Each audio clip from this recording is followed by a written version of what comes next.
इंदोरमधील सरकारी शाळेच्या वर्गात एक धक्कादायक प्रकार घडला आहे. वर्गात मोबाईल वाजल्याने शिक्षकाने विद्यार्थिनींना नको ते करायला लावले. चला तर पाहूया नक्की काय व्हिडिओ. ते पाहण्या अगोदर चॅनलवरती नवीन असाल तर चॅनलला जरूर सबस्क्राईब करा. बडा गणपती परिसरातील सरकारी शारदा कन्या उच्च माध्यमिक विद्यालयाच्या वर्गात शुक्रवारी मोबाईल वाजला.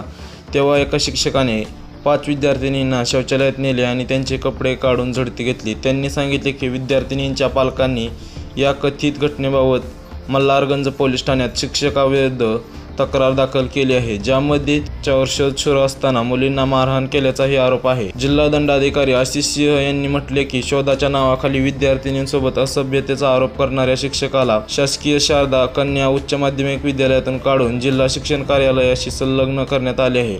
या प्रकरणाची चौकशी करण्यात येत असून तपासानंतर योग्य ती पावले उचलली जातील असे ते म्हणाले. तुम्हाला काय वाटतंय?